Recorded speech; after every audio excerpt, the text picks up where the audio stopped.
Bonsoir à tous et bienvenue dans le journal des régions.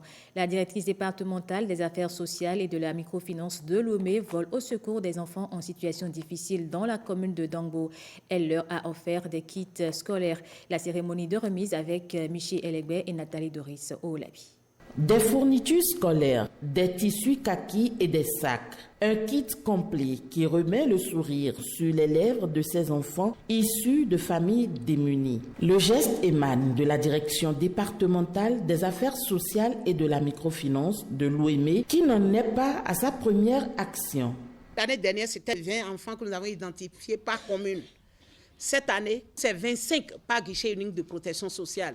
Dès lors qu'ils sont identifiés, ils sont inscrits dans notre base et ils deviennent désormais des éléments à suivre. Outre le don de ces kits, la directrice annonce d'autres bonnes nouvelles. Dans Dangbo, seul ici, cette année, pour cette rentrée 2024-2025, il y a 167 enfants qui ont été exonérés en termes de frais de scolarité. Bientôt, il y aura les secours nationaux. C'est pour vous dire que la politique en matière de protection sociale du gouvernement s'inscrit dans une dynamique complète. Nous vous remercions pour ces kits que vous nous aviez donnés qui nous permettront de bien travailler à l'école et de bénéficier encore de ces kits l'année prochaine. Nous promettons de bien travailler à l'école, d'avoir de bonnes notes et de bonnes moyennes. Je suis très contente. Je salue aussi notre président Patrice Talon pour son soutien, pour son aide. Je décide et je déclare aujourd'hui de prendre engagement au nom des parents d'élèves que les enfants vont travailler à l'école. Des actions du genre sont annoncées dans les autres communes du département dans les prochains jours. Les acteurs impliqués dans la mise en œuvre du projet Souhaite Bénin, volet maintien des filles à l'école, procèdent à la capitalisation des acquis dans la zone d'intervention du Sud. Les ateliers se déroulent sous le lead des ONG de mise en œuvre réunies dans le consortium Educo, l'étape de l'OME avec Calvador Aranou et Nathalie Doris Oulabi. L'objectif du sous-projet maintien des filles à l'école du projet Souhaite Bénin est d'accroître le taux de rétention des filles à l'école. Pour atteindre cet objectif, plusieurs activités sont menées sur le terrain, notamment la distribution régulière de kits scolaires aux filles vulnérables bénéficiaires du projet, les transferts monétaires conditionnels TMC ou encore l'organisation des cours de vacances. Au cours des ateliers de capitalisation au niveau départemental, les acteurs font le bilan des performances atteintes et des leçons apprises suite aux différentes interventions. Le présent atelier nous permettra donc de présenter la méthodologie des activités phares, le bilan de chaque activité et de réfléchir également afin de recenser les forces, les faiblesses, les leçons apprises et les points d'amélioration de tout le processus. Il s'agit donc d'une étape très importante dans la mise en œuvre du sous-projet maintien des filles à l'école. Dans le département de l'OME, CIPCRE est le bras opérationnel du consortium d'ONG de mise en œuvre piloté par Educo. Il s'agit d'un projet hautement social du gouvernement béninois. Nous avons ensemble travaillé la main dans la main. Nous avons ensemble géré même des dossiers difficiles. C'est le moment de vous adresser nos sincères remerciements pour les nombreux sacrifices. Le préfet me charge de vous dire qu'elle compte fondamentalement sur les réflexions et les recommandations qui vont découler de cet atelier pour pouvoir avancer surtout sur cette question de maintien des filles à l'école. Le Souhaite est un projet régional en exécution au Bénin depuis 2019 sous le financement du gouvernement béninois et de la Banque mondiale avec l'appui technique de l'UNFPA. Rencontre d'échange et de renforcement de capacité des directeurs départementaux de l'industrie et du commerce du Bénin à Kandji, deuxième du genre. Elle vise à harmoniser les méthodes de travail face à la montée des fléaux sociaux juvéniles tels que l'alcoolisme et le tabagisme. Les précisions avec Judicaël Aynan et Ousmane Baparapi. À quelques jours ou semaines de la prolifération de certaines denrées sur les marchés béninois, source de montée des fléaux tels que l'alcoolisme, le tabagisme, autorités communales et responsables en charge de la réglementation du secteur réfléchissent à une synergie d'action. C'est pour apporter notre contribution à l'éradication de ce phénomène que nous avons retenu pour thème principal de cette présente rencontre. Je cite le ministère de l'Industrie et du Commerce face à la montée des fléaux concernant l'alcoolisme et le tabagisme. Il n'est pas rare que les gens s'endettent pour acquérir des produits de grande quantité, parfois qui ne sont pas de bonne qualité. Je reste convaincu que de vos échanges découleront donc des résolutions pour améliorer la performance économique de notre cher pays, le Bénin, et surtout à régler pas mal de problèmes dans notre département. L'éclosion des maladies dues à la prise des produits nuisibles constitue un obstacle à l'émergence de la jeunesse. Il y a quelques mois, il y a eu un arrêté pris par la ministre de l'Industrie et du Commerce pour lutter contre l'alcool frelaté en sachet qui est commercialisé sur les marchés. Donc c'est toujours dans cette dynamique-là pour pouvoir assurer la protection des consommateurs que nous sommes que cette activité-là a tout son sens. Bien avant la tenue de la présente rencontre, nous n'avions pas baissé les bras. Nous faisons de la répression.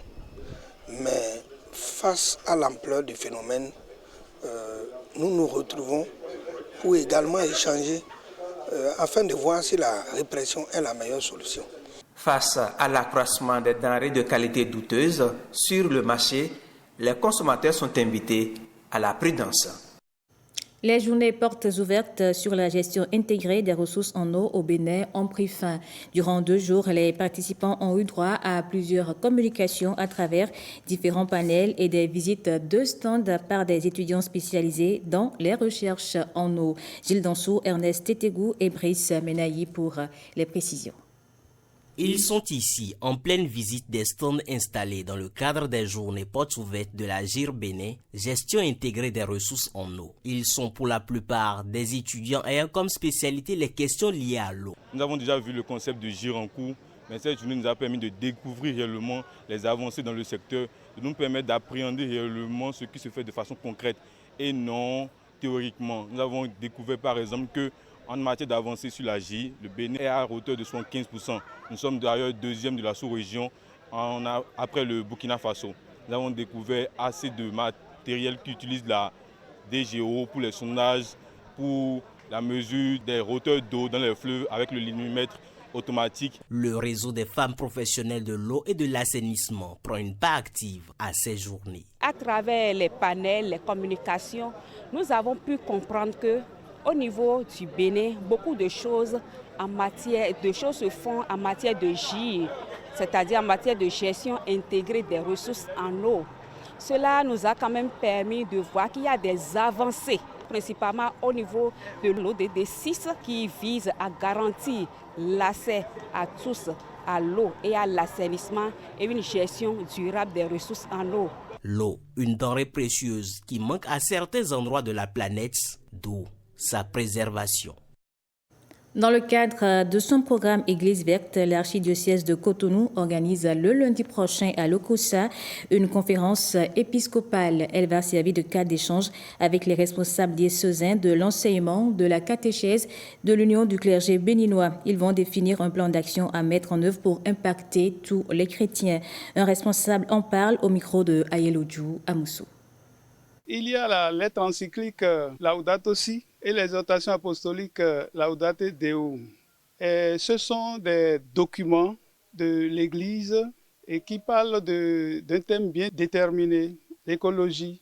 Et dans le cadre de la conférence de Lokossa, nous aurons dans les travaux de groupe à internaliser d'abord ces 2 documents, puis ensuite à essayer de définir une stratégie de leur mise en application dans tous les diocèses du Bénin. Les principaux acteurs, ce sont les responsables diocésains de l'enseignement, les responsables diocésains de la catéchèse, les responsables diocésains de l'Union du clergé béninois, ainsi que des représentants de toutes les couches de la communauté ecclésiale, c'est-à-dire les laïcs, des prêtres, des religieux et religieuses. Leur rôle, ce sera de définir un plan d'action pour que les décisions ou les recommandations et les conclusions de la conférence de l'OCOSA soient mises en œuvre dans les diocèses pour pouvoir impacter tous les chrétiens, parce que c'est notre objectif. Écho de la Cour de répression des infractions économiques et du terrorisme. À la barre, un jeune homme accusé de chantage envers son ex-copine. Cela lui a coûté cher. Le ministère public a requis 7 ans de prison ferme contre le mis en cause. Écho avec Ulvaeus Balogun.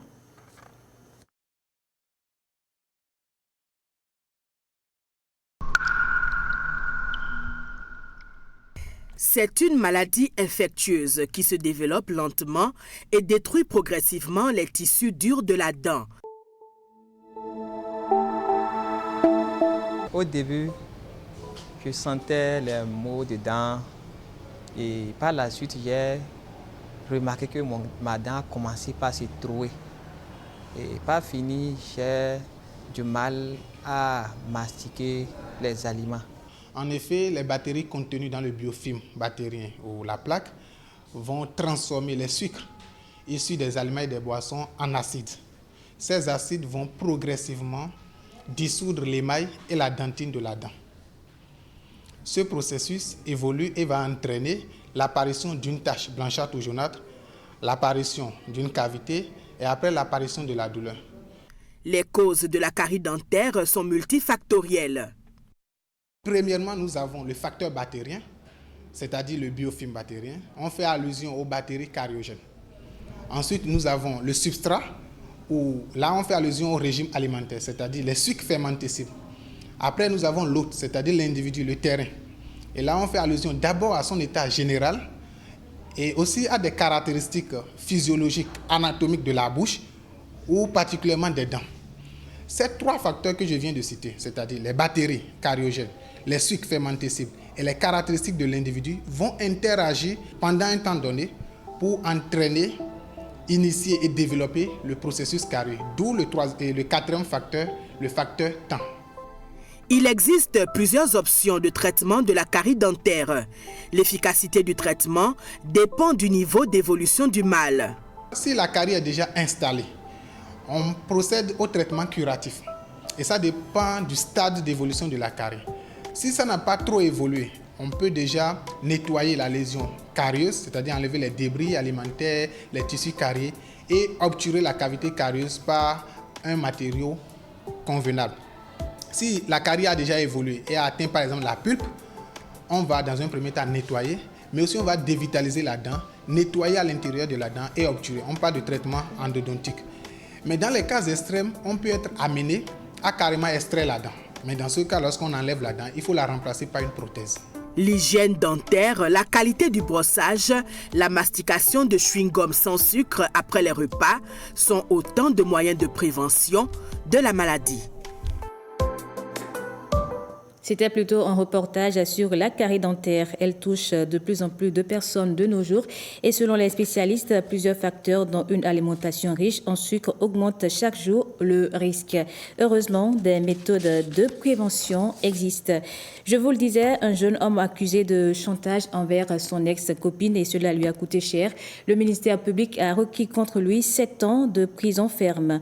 Écho avec Ulvaeus Balogun. Un jeune homme fait face à des peines sévères pour des accusations de sextorsion devant la Cour de répression des infractions économiques et du terrorisme CRIET.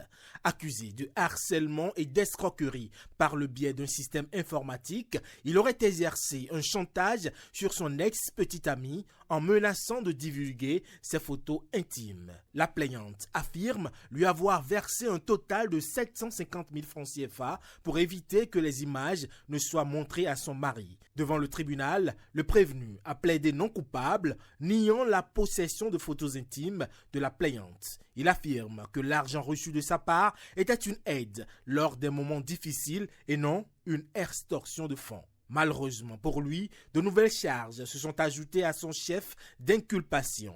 Une fouille minutieuse de son téléphone révèle qu'il s'adonnerait à des activités de cybercriminalité et d'administration de groupes WhatsApp à contenu inapproprié avec en toile de fond des offres de services sexuels payants. Le ministère public, au regard des faits, requiert 7 ans de prison ferme et une amende de 5 millions de francs CFA. Le délibéré de l'affaire est prévu pour le 10 décembre 2024. Et c'est la fin de ce journal. Merci à vous de l'avoir suivi.